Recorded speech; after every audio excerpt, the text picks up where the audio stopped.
Welcome back. This is John P. Kelleher with Los Angeles College, and I teach Fire 103, which is Fire Protection Systems and Equipment.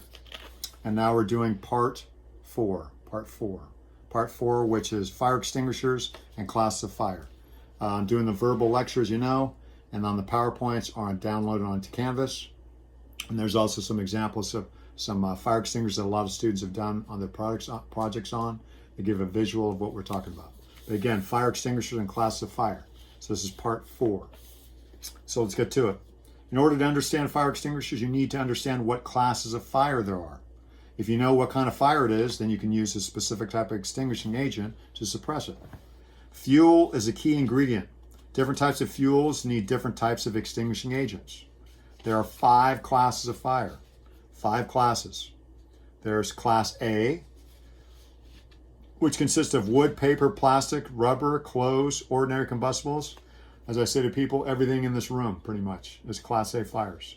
You extinguish a Class A fire with water, water-based agents or foams, multi-purpose dry chemical agents. That's your Class A fires. Your Class B fires are flammable or combustible liquids, gases or greases, examples gasoline, oils, alcohols, propanes, cooking oils. And you extinguish a Class B fire with carbon dioxide, CO2 extinguishers, multi-purpose or general purpose, we'll go over the difference in a little bit, dry chemical agents, and also foams. Class C fires, know this, are energized electrical. Energized, that means they're charged with electricity fires. Notice they'll have like a white light. Pretty cool at night when you see it when electrical fire is going on, big white flash, very cool to look at. That being said, a Class C extinguisher or energized electrical, you extinguish with carbon dioxide, CO2, or multi-purpose or general purpose dry chemical agents. And if you shut the power off, you turn it off, then it turns into a Class A fire. So Class C is energized electrical, you shut the power down, then it becomes a Class A fire. Know the difference. Class D, as in dog, are combustible metals or alloys, magnesium, sodium, lithium, or potassium, found in lightweight vehicles like a Volkswagen's, or for that matter, small engines these days are made of aluminum. They're not made of cast iron like they used to be back in the 70s and 60s and 70s, big blocks. They're now lightweight aluminum and such. And those are those lightweight metals, alloys, I should say. You extinguish Class D fires with dry powders, not chemicals. The examples are like sand, phosphate, salts, or silica. Water, however, can react violently to a Class D fire, i.e. metallic fire, or magnesium. I'll get to that story one day, tell you about my experience with magnesium. Volkswagen engines, Volkswagen cars had wheels that are made of magnesium. The wheels in the car, that vehicle caught fire. I didn't think, sprayed some water on it, and it reacted violently, almost like electrical fire. So again, water may be very reactive on a Class D fire. Shouldn't be using water on Class D fires, okay? And that's the whole process. Got to know what kind of fire it is before you use the type of agent to put the fire out. Class K fires. These started, know this is a new classification of fire, started in 1998, which involves cooking oils like vegetable or animal fats. You extinguish with wet chemicals, water-based solutions of potassium carbonate or potassium acetate. So that's your Class K fires. And again, it started in 1998. Types of fire extinguishers. There are several types of factors that influence the selection of a fire extinguisher. You need the type of fuel, you need the person using it, and the place or occupancy and building it is used for. There are several types of fire extinguishers. Here are most of them. Water extinguishers, there's one. There's a pump tank water type with a backpack on the top, there's a backpack with a pump on the end with a nozzle, used on wildland. Stored pressurized water, or type, or air pressurized, both used for Class A fires. Water puts out ordinary combustibles. Water, paper, plastic, stuff like that, use water. Foam extinguishers, also known as AFFF, aqueous film forming foam. Know this. AFFF is aqueous film forming foam, and also FFP, film forming fluoroprotein foam. Know those two items. They're both pressurized and used for Class A and B fires. Part 5 is all about foams. So we're just kind of scratch the surface about foams. I'll cover that later on. So we'll talk about AFFF and FFP more later, but know those two mnemonics. Carbon dioxide extinguishers. These are self-expelling gas and stored pressure extinguishers used for Class B and C fires. Halon and clean agents extinguishers. They're used for Class B and C fires and Class A, B, and C fires. Okay. Dry chemical portable extinguishers are general purpose and multi-purpose pressurized extinguishers and are used for Class B and C fires and Class A, B, and C fires. They're either stored pressure extinguishers or cartridge operated extinguishers. They have a cartridge on it. You bang the cartridge, pressurize the cartridge, and it pressurizes the whole tank. And then you have wet chemical extinguishers. Now are being retrofitted into existing dry chemical systems, and they are now used for Class K fires. Back when I was in prevention, why I can teach this class, I spent 2 or 3 years in prevention, and I had to tell everybody, sorry, that's my dog, Rosie, apologize. Anyway, we had to transfer from a dry chemical powder for these extinguishing systems at restaurants, hood and duct systems, we'll get to that later on, is they have used to have dry chemical powder. Well, then in 2002 to 2004, we had to change that into dry chemical powder into a wet chemical service. And essentially is I had to go to all these restaurants and say you have to change the whole system into a dry powder, into a wet chemical, which is much more effective. Okay? While I'm on point here, it is written down somewhere if it isn't already. Know the difference between the general purpose extinguisher and multi-purpose. The general purpose extinguisher puts out B and C fires. That's general purpose. The multi-purpose extinguisher puts out A, B, and C fires. So know that difference. General purpose B and C fires, multi-purpose A, B, and C fires. Know that. Advantages, disadvantages, and hazards for each type of extinguisher. The water extinguishers. For water extinguishers, the advantages are very easy to refill with water, except for pressurized ones, which need pressurized air access. Water saturates material and prevents rekindling. Has decent range from 10 to 30 feet when you shoot it out. Non-corrosive and non-freezing agents can be added to the water and can be intermittent use as possible. Disadvantage about water extinguishers, they may freeze. They're used for only Class A fires only and may need an air compressor to be refilled. And then hazards, water may conduct electricity and may spread the Class B and K fires. So when you spray water onto a flammable liquid, combustible liquid, or for that matter, a vegetable oil fire, or like a kitchen with a water extinguisher, it spreads it out, makes a big mess, and it can make the fire more intense. So again, we only use certain type of agents on certain types of fires. So water's not a good thing on Class B and Class K fires. No. Especially Class D fires too, right? Talked about that as well. Foam extinguishers. Advantages are good for Class A and B fires. Acts as a foam blanket on top of a flammable pool fire and smothers it. What I mean by smothering is as if the foam permeates on top of the product. It smothers, meaning there's no air. There's no air, so we talk about how fire keeps going. It's my train near my house, by the way. You need what? Fuel, heat, oxygen, and chemical chain reaction. You eliminate one on the side of the triangle, the fire tetrahedron, right? Fire goes out. Well, these extinguishers are good at taking out one side better than others. Well, in this case is Class A, B, and fires, when they talk about fires, the foam it smothers. It's like a big foam blanket. Like it's just a bunch of foam, like you have a dish soap, okay? Essentially it's dish soap. And as that foam and all those bubbles go on top, kind of permeates, it smothers it so there's no air. It chokes it out and means it can't breathe anymore, and the fire goes out. So that's what I mean by foam. We'll talk more about that later. In any case, the flammable pool fires, it smothers it. It's excellent in wetting and penetration properties. The foam, water can only go on top of a fire. So if you have like needles, pine needles, or for that matter, some other type of products, like hay or something like that, the fire will burn on top, spray with water, right? But then the fire will also permeate underneath. So water can only get that surface area, where a foam can go into that foam, go permeate into the straw, into garbage, into use, or into pine needles, and get the fire out even more. So it has more it permeates better than just regular water. So that's what key about foam is. Disadvantages of the foam extinguishers: has a small range area, about 20 feet, 20 square feet, must be protected by freezing temperatures, and the hazards: some need stored pressure units. Carbon dioxide extinguishers. Advantages: extinguished by smothering the fire, can be used on all three classifiers, A, B, and C, and very good against junkyard dogs, which I learned from one of my mentors.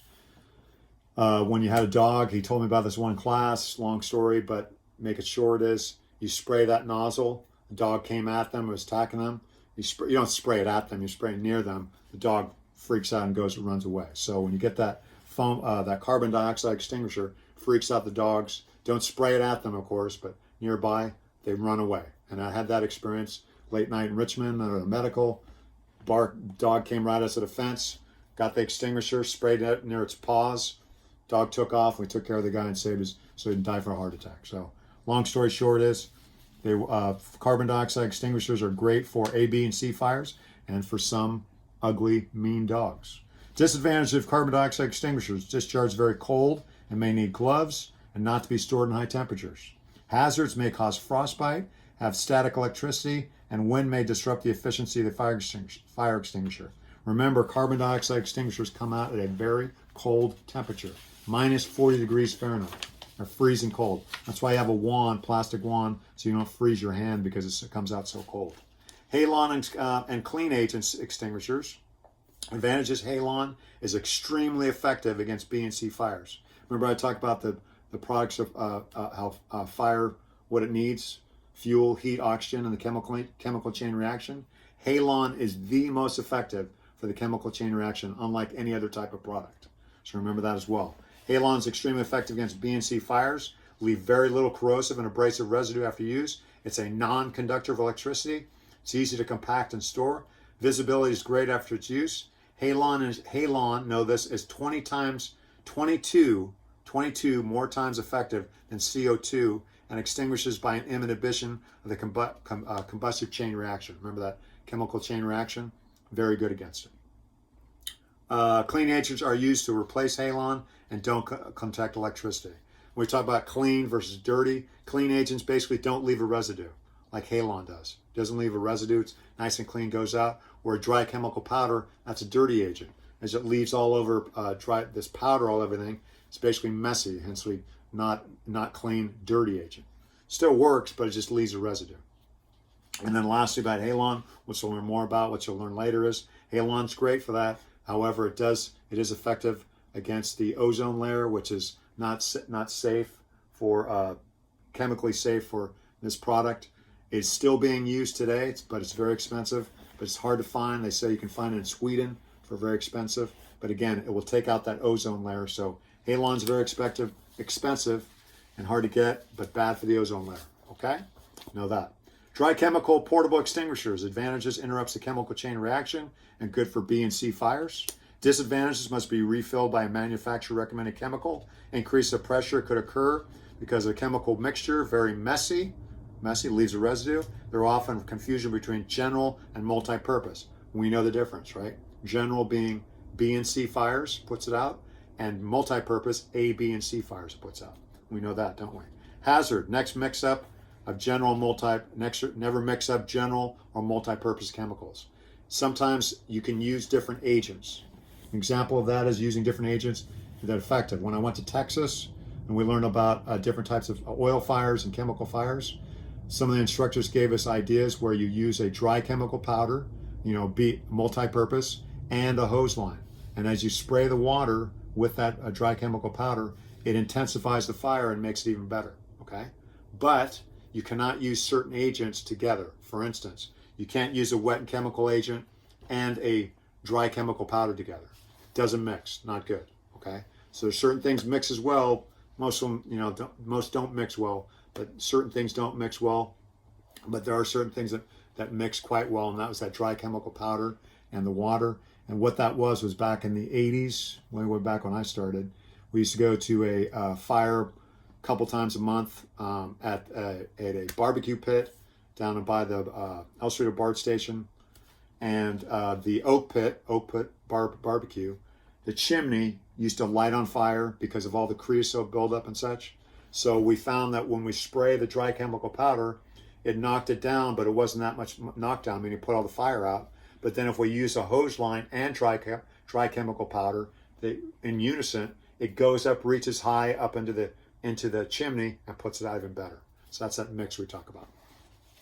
Moving on, so we talked about dry chemical portable extinguishers and then wet chemical extinguishers. The advantages are the new type of extinguished agent for Class K fires. Much easier to clean up. It's a clean agent. And it's expensive. And the hazards, haven't found anything yet. Okay? Types of extinguishing agents. Now we're talking about the agents itself, the type of extinguishing agents. There's water. Water cools the fuel, absorbs the heat, and reduces the temperature of the fuel. The most common agent and best for Class A fires, right? That's water. Water-based foams. Foams covers the fuel, keeps the oxygen and vapors out, and it's good for Classes A and B fires. AFFF, we talked about that, is aqueous film-forming foam, and FFP, film-forming fluoroprotein foams, are example of water-based foams. FFP was developed by the Navy. We'll talk about it later in a couple weeks. Carbon dioxide. The type of extinguishing agent is carbon dioxide. Carbon dioxide, CO2, carbon, 1 part carbon, 2 parts oxygen, CO2, is an inert gas stored under pressure as a liquid capable of being self-expelled. CO2 is odorless, colorless, and non-toxic. It's stored under extreme cold. Remember, it shoots out cold, so much it freezes. Displaces the oxygen, can inhibit the chain reaction, puts out B and C fires. CO2 smothers the fire, but it makes snow crystals that can ruin microchips. So some products you don't want to use, for instance, on a computer location, okay? Because those crystals, snow crystals of that CO2 may inhibit the microchips and damage them. So we want to use a certain type of product. Know that as well. Halon, what they call halogenated hydrocarbons. Chemically reactive with flame to interrupt the chemical chain reaction, the best. Used for B and C fires. There's Halon 1211 called bromochlorodiafluoromethane, stored in liquefied compressed gas. There's Halon 1301 called bromotrifluoromethane, found in computer rooms and high-end products. That's what we want to use for computer rooms as opposed to water or CO2, right? And then both are considered toxics and heavy in there and phased out on 2000 because of the ozone layer.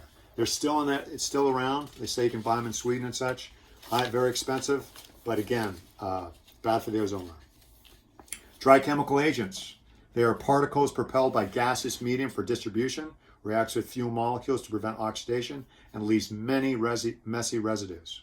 There are 3 categories of the dry chemical agent.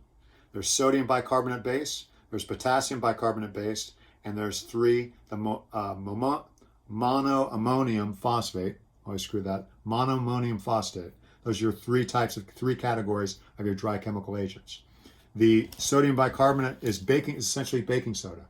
It's used for B and C fires, not compatible with foam and breaks down the gas bubbles. Again, we don't want to mix those 2 up. So your sodium bicarbonate is basically baking soda, and that's that sodium bicarbonate based dry chemical agent. The potassium bicarbonate base is used for B and C fires, also known as purple K. The foam is capable and developed for crash fire rescues. So when you go to the airport and you see those big crash, I hope you don't see them, but when you see a big like they had at SFO near my house a couple years ago, they're going to be spraying purple K out of this gigantic apparatus. I should show some pictures of it. Maybe I'll show some pictures. I'll put it on the phone. In any case, that's purple K, and that is based, it's potassium bicarbonate based product. It's very good against jet fuels. That's why they use it. And then lastly, monoammonium phosphate is used for A, B, and C fires, also known as multi-purpose dry chemical powder. Forms a crust on the A fires, forms emulsion on B fires, and it's not compatible with dry chemical powder. It corrodes electrical equipment and also aircraft parts. Just keep that in mind. Okay, wet chemical agents. We talked about dry chemical agents. Now we're talking about wet chemical agents. They are water-based solutions of potassium carbonate and potassium acetate. Most effective for Class K fires. Class K fires are what? Vegetable oils and grease fires, right? You have, dry powder agents.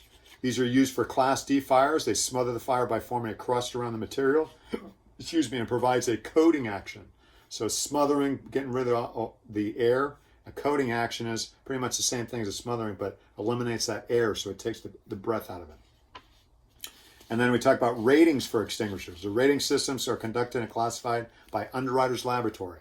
I used to have a tour when we used to go to UL, Underwriters Laboratory. Oh, you'll be seeing this. Underwriters Laboratory and Factory Mutual. Underwriters Laboratory, UL, or Factory Mutual, FM, are two areas or are two locations where basically they do tests on every type of product. So they look at doors and they say, okay, that door is a 2-hour door. That means they do a test, and it says because it's heavy, solid door product, solid wood, that if it continues to burn for 2 hours, it will stand fire for 2 hours because they rate it. Okay, they do fire tests. They do for your equipment that you wear. They do all these different tests, and the Underwriters Laboratory will do product testing for extinguishers and such.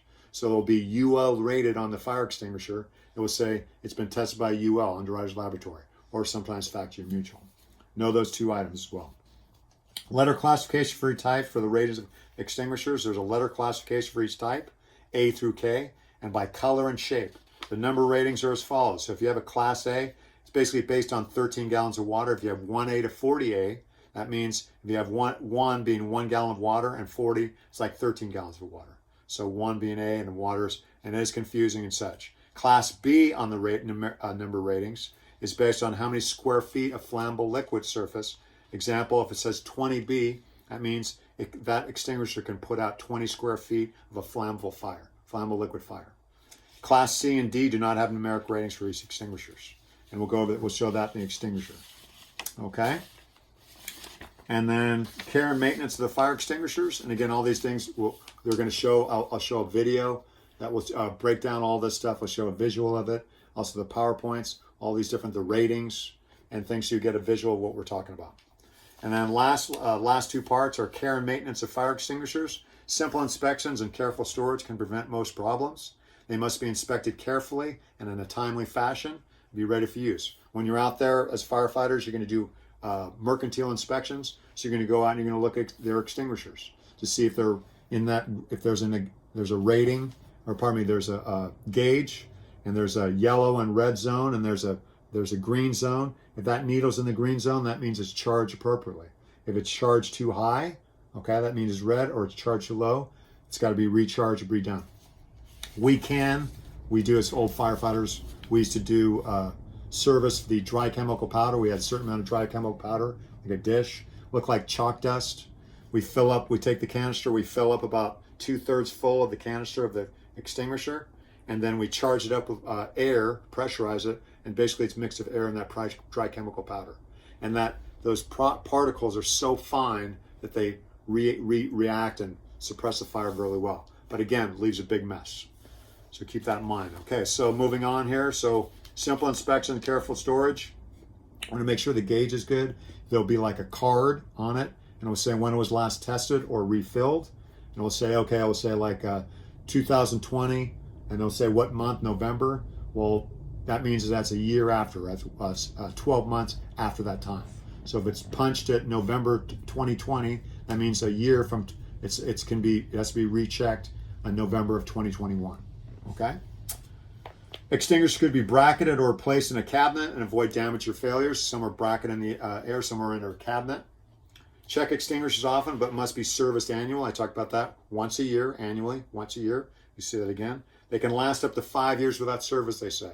Okay, when I worked with guys who actually service them, they last up to 5 years, but when we do mercantile inspections, they're going to be changed once a year. Oh, if you get those ones the one-shot method that cannot be serviced, those last up to 5 years. So if you get one at Costco, the ones that they have a gauge and such, but they can't be serviced, they last up to 5 years. Hydrostatic tests must be done every 10 years, and water and CO2, 12 years for a dry chemical. Hydrostatic test meaning the metal, the container itself. Has to be hydrostatic tested. And then lastly is what we call the pass method. Know this: pull, aim, squeeze, sweep. So when you grab the extinguisher, you're going to pull the pin, okay? You're going to grab the extinguisher, you're going to pull that pin. You're going to aim the nozzle, okay? You're going to point your butt to the door. That way, if you get overwhelmed, you're back towards the door. You're going to squeeze the handle, Squeeze the handle, and then you're going to sweep. You can do a sweeping motion at the base of the fire.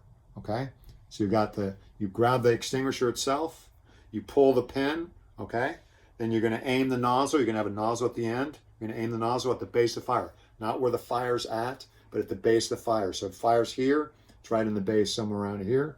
And then you're going to squeeze the handle, and then go in a sweeping motion. Call this pass method. Pull, aim, squeeze, sweep. Okay? I will go over some pictures right now of what type of fires there are and the symbols you'll see in an extinguisher. Right here, you have classifications of fire. Okay? On here, on the A is where's my finger? Oh, here, sorry. On up here on the top, Class A is a green triangle. Okay? That's for ordinary combustibles. Class B fires is a red square. And again, it has like a picture next to it. You'll see that on an extinguisher. So that's the type of fire it is. So Class A will have a picture of a garbage can, whatever, ordinary combustibles. Class B will be like a canister, a gas can. Okay, have that picture as well. Class C extinguishers have a blue circle, and that's energized electrical, of course. Class D is a yellow star, and then Class K is a hexagon, black and white hexagon. Class K fires for those vegetable oils or cooking oils. It goes over each type of fires.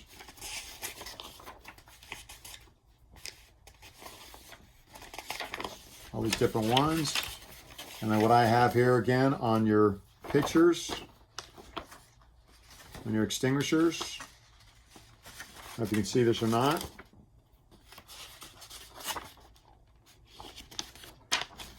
Here's a stored pressure. We'll do a extinguisher.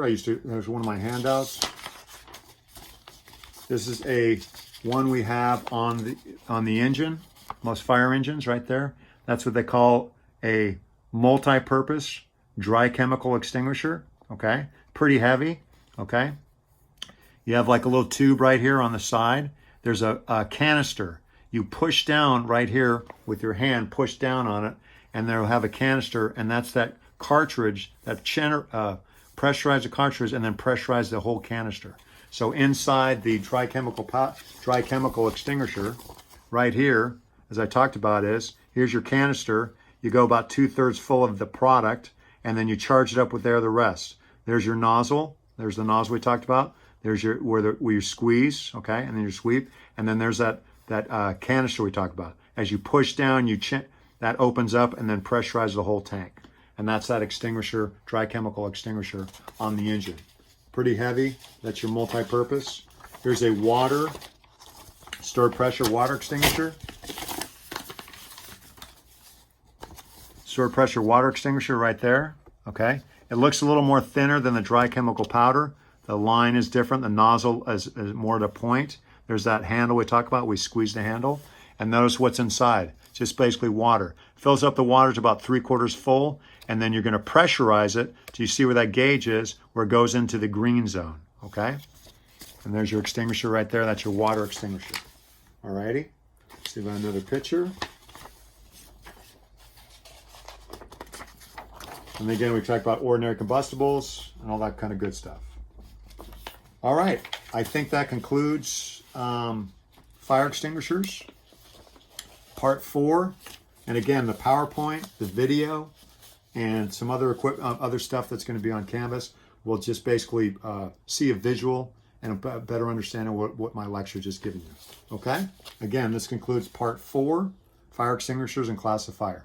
Thank you very much. See you at Part 5.